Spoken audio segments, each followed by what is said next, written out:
Okay, hey, good morning, good afternoon, good evening. I'm out here in the Valley of the Kings, which is just over those rocks behind me. I don't think I'm supposed to be out here, so I'm gonna try to read kind of quickly, and then I'll try to just kind of hike back to my hotel. Um, I rented a Jeep, so it's just kind of off. You can't see it, but anyway, I'm going to read really kind of quickly, try to get in and out of here before I'm caught, and then we can go. I think you can come out here if you have a guide or something, but you're not supposed to come out here alone. So let me read this. Um, and some of our chapter will take place in a setting just like this. Okay, but not the first part. And we know that we've been waiting for Chef Two to go down. He's been waiting to find the tomb of Thutmose the First and be able to break into it, go down there without anybody knowing, steal as much stuff. And this is the most heavily guarded place in the world, almost really at this time.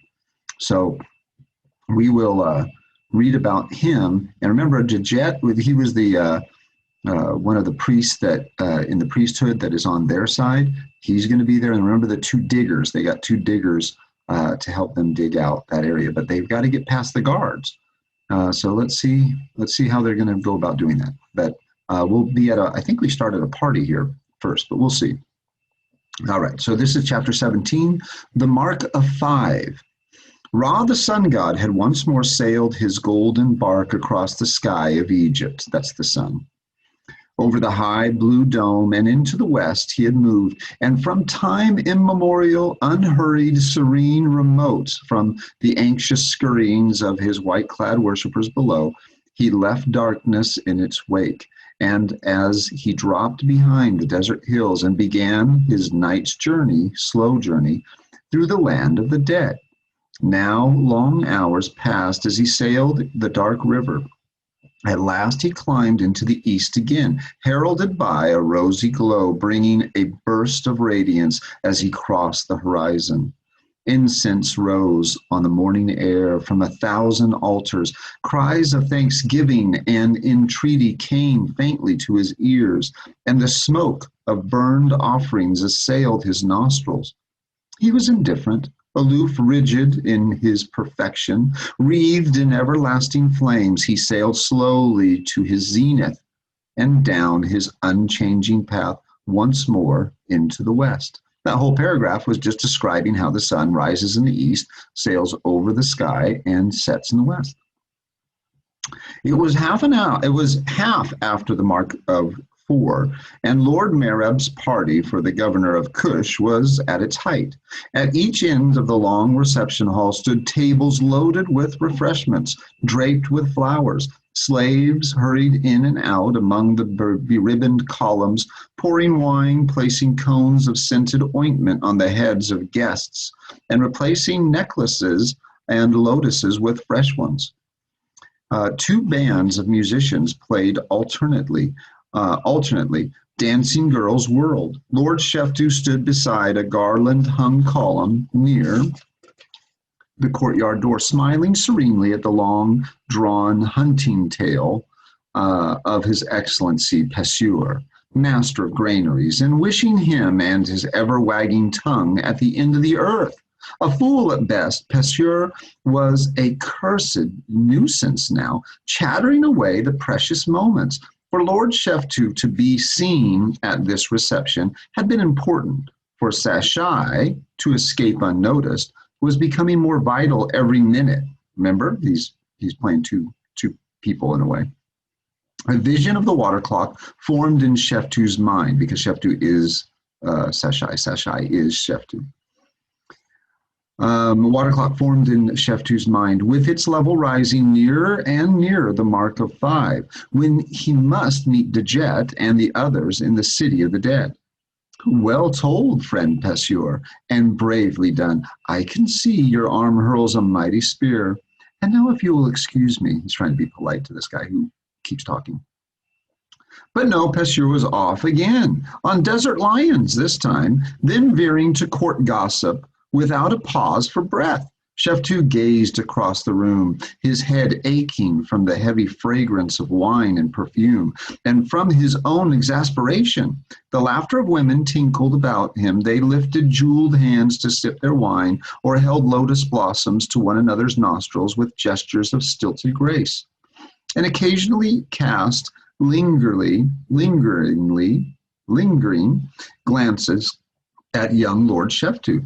The men strolled idly, stopping to exchange flatteries, gathering in little groups to mutter with their heads together, laughing at the antics of the pet gazelle, which gamboled in the middle of the room with Lord Merab's naked children. They just kind of run around chasing this pet gazelle.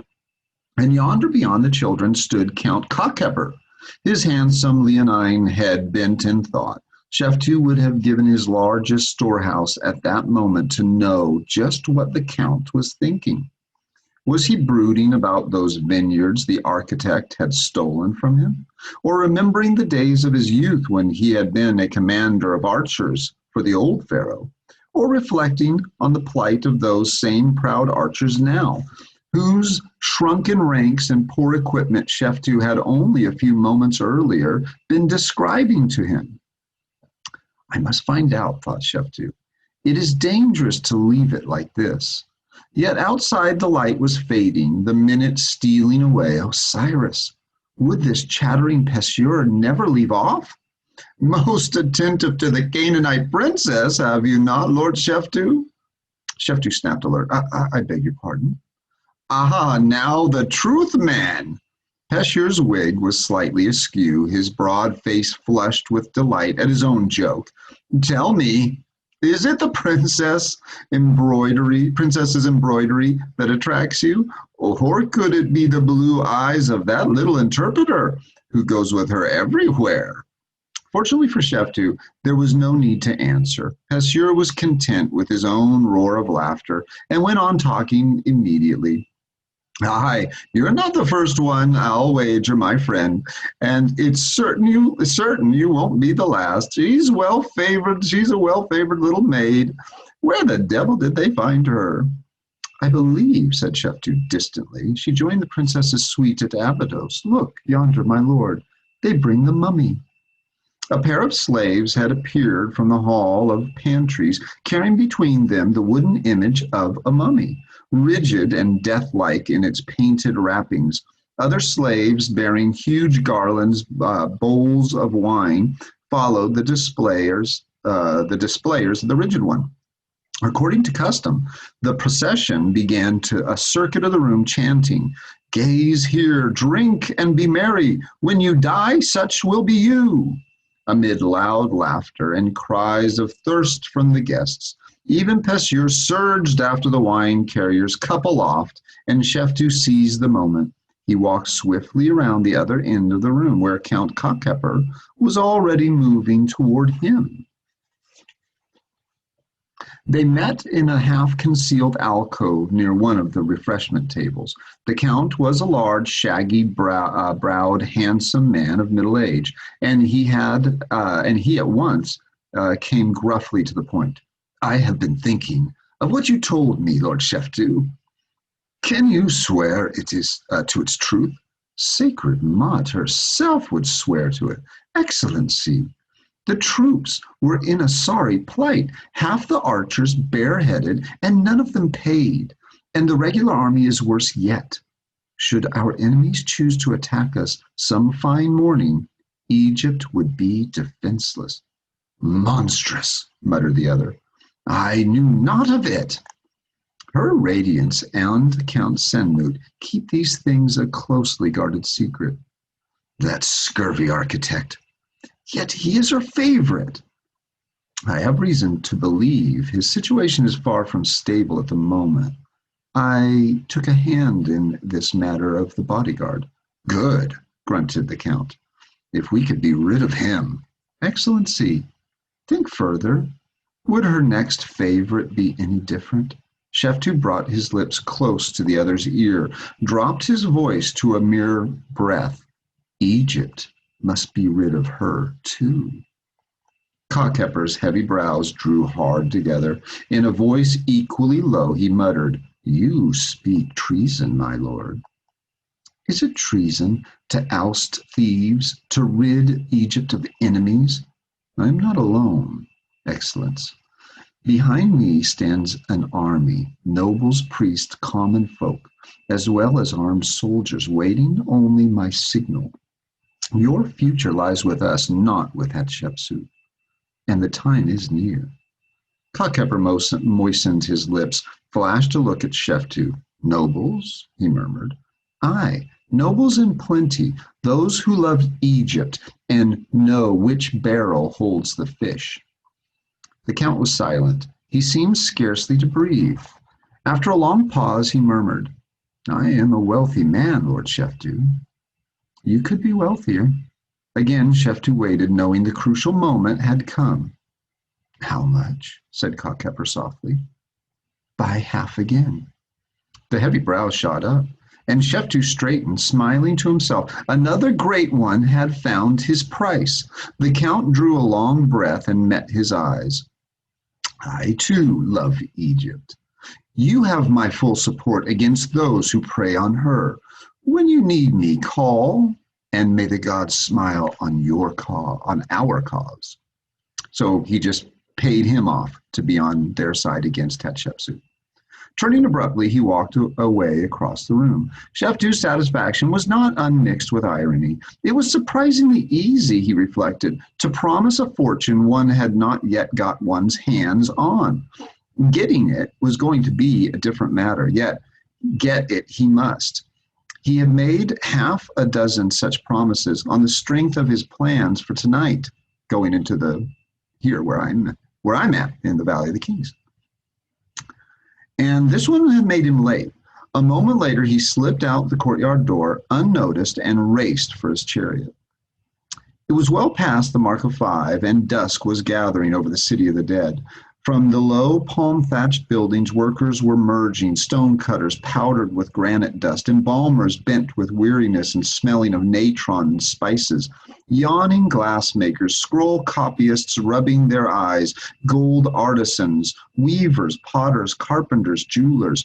Singly and in groups, they trickled out of the workshops to the streets to form a homeward-bound stream which branched in every direction. East toward the Nile and its waiting ferries, north and south, and west to scattered cottages among the fields. In the lee of a deserted carpenter's shop, one small group lingered, casting anxious glances now and then toward the distant palace and the clusters of trees and white walls which marked the villas surrounding it. 2 of the men wore the garments of the Nicorai, servants of the temple. The third was a burly priest, calm and imposing of mien, of obvious importance. Beside them stood a donkey laden with 2 huge baskets. It is a bad omen that he is late, muttered the smaller of the 2 Nicorai. A bad omen. Think you he is late on purpose, whispered the other indignantly. I'll hear no ill spoken of Seshai. I spoke none, friend Kamwas. Perhaps he failed to receive the message. Nay, he had it, the priest broke in.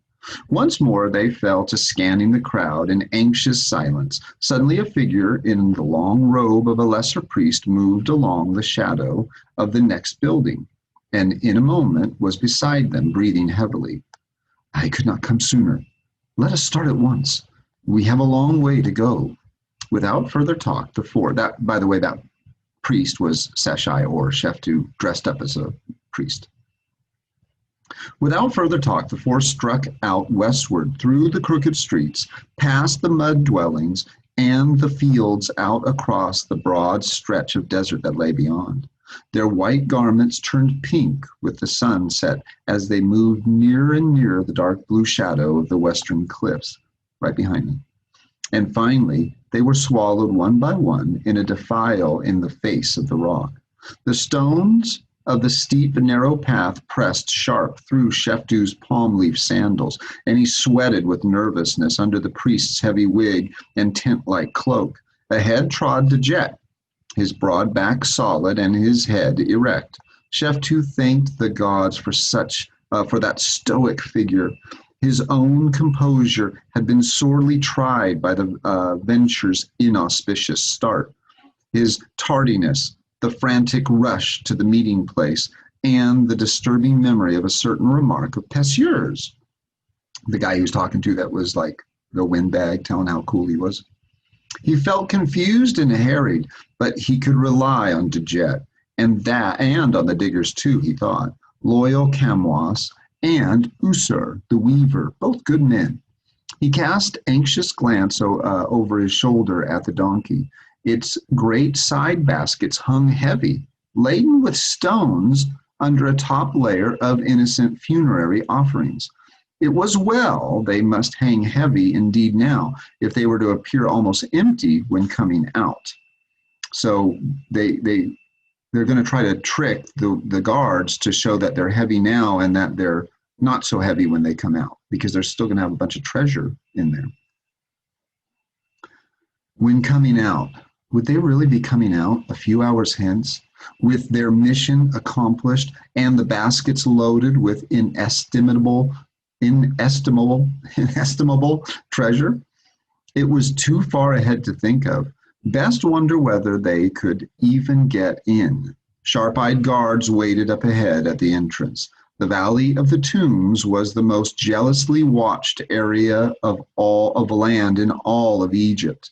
Nay, do not wonder about any of it, Sheftu counseled himself. Keep cool, deal with each thing as it comes. But as he paused, the large worries to the back of his mind, Passeur's jibe about Mara came again to dance like a mocking keft at the front of it. Was it so obvious then that Lord Sheftu was taking a peculiar interest in the Canaanite princess?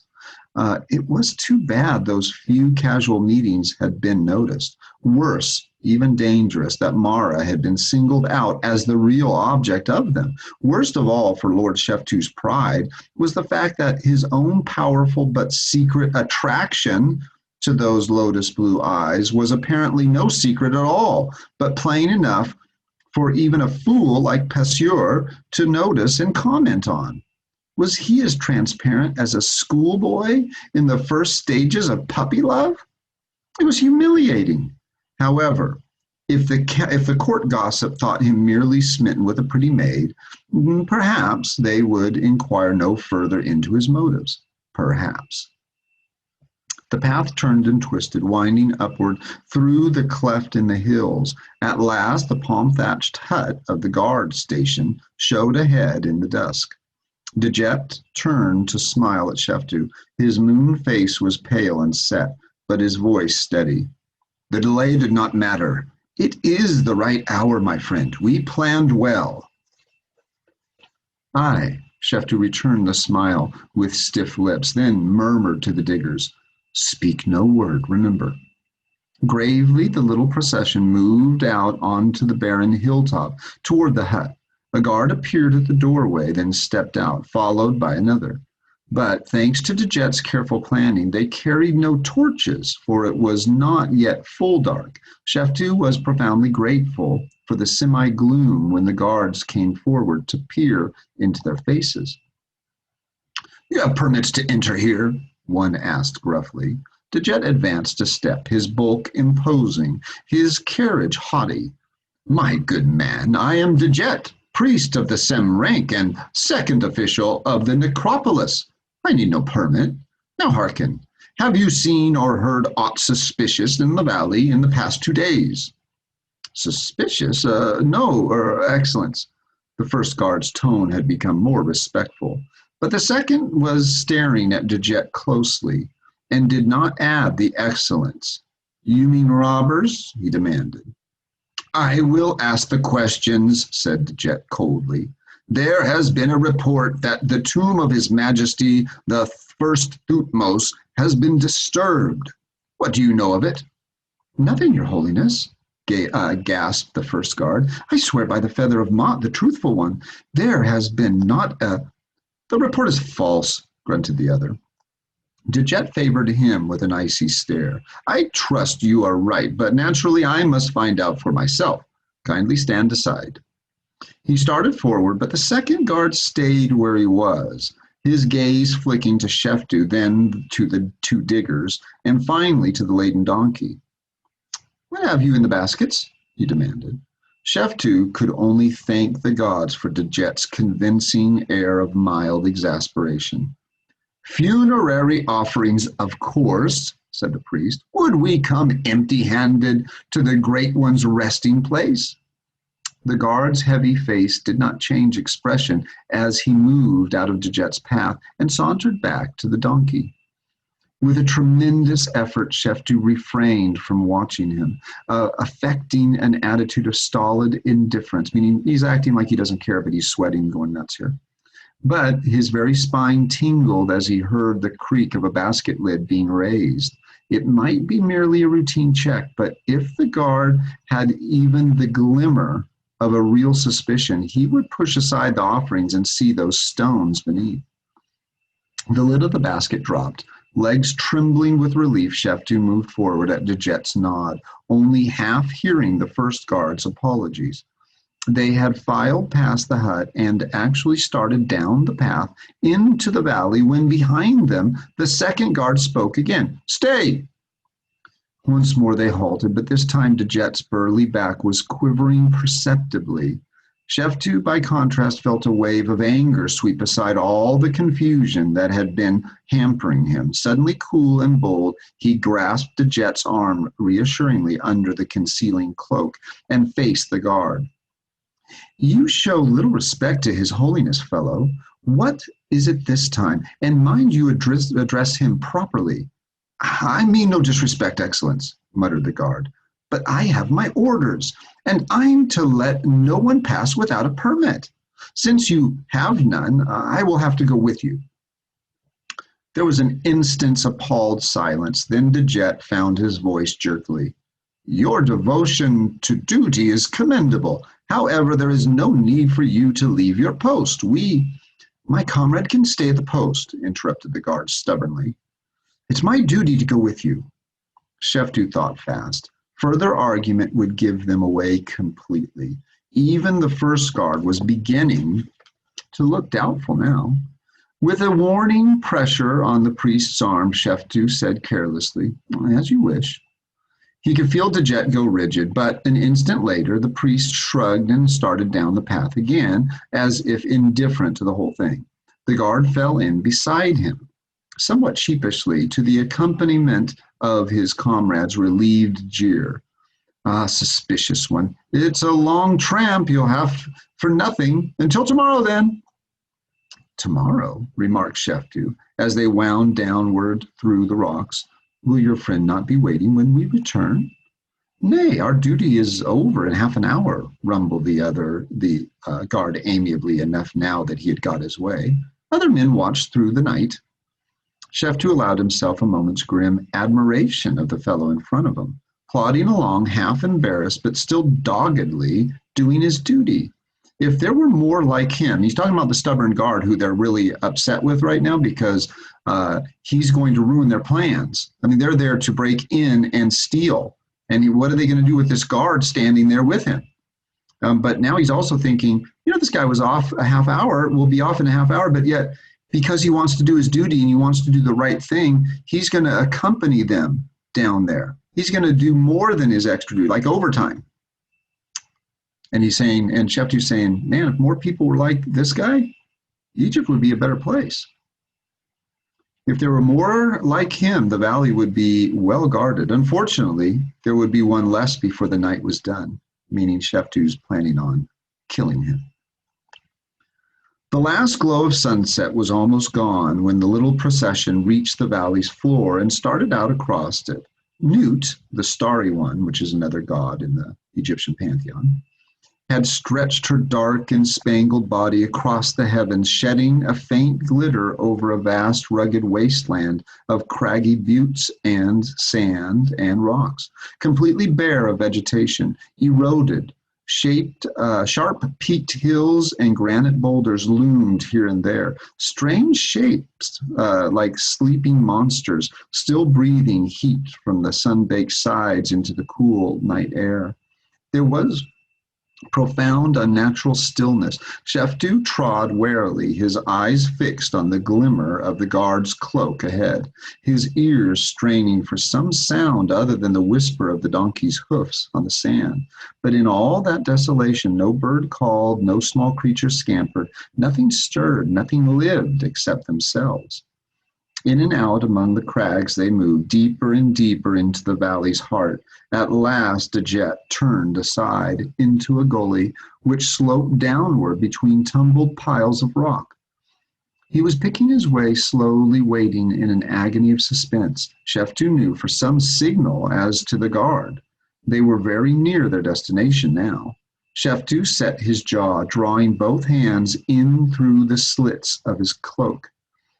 When they emerged again, they brought his long, stout woven sash. Stealthily, he closed the distance between him and the guard. Grasping an end of the sash in each hand, he crossed his wrists. "Now," whispered a voice inside him. One swift movement, and the sash fell about the guard's neck. Sheftu snapped it tight, and at the same time jamming his knee into the small of the man's back. Next instant, both had pitched forward to tumble over the rocky ground, Sheftu clinging to his writhing, threshing victim and still tightening the garrote.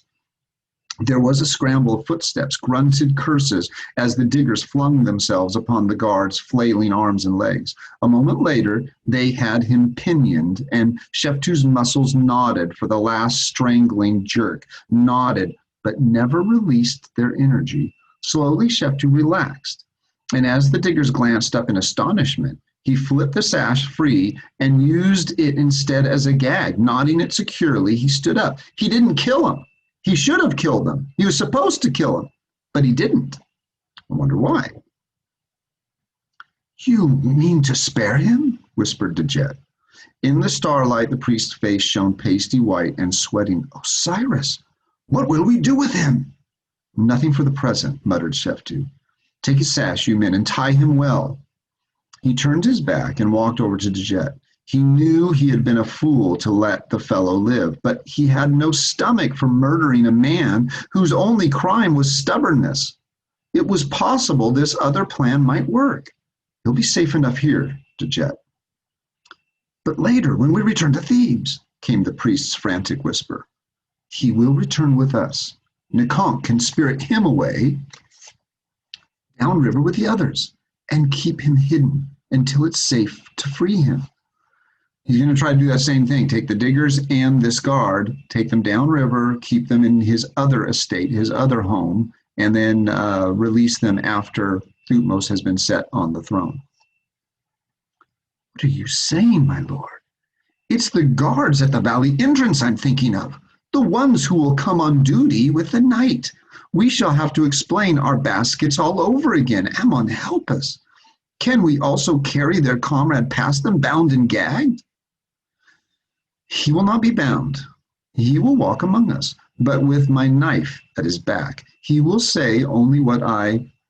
There was a sharp cry behind them. Sheftu whirled just in time to see Kamwas doubled up, groaning, the guard's tunic rip in Usur's clutching hands, and the guard himself darting up the path free and tearing at his gag.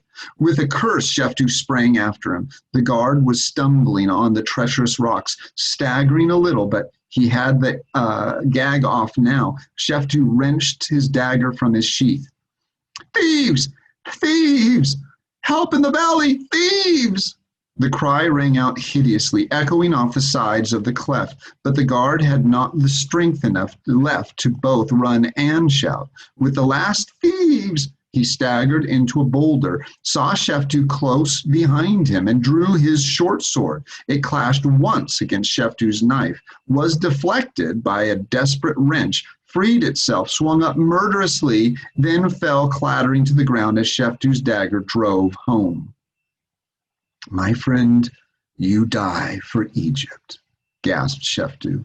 He caught the crumpling body and eased it down beside the boulder.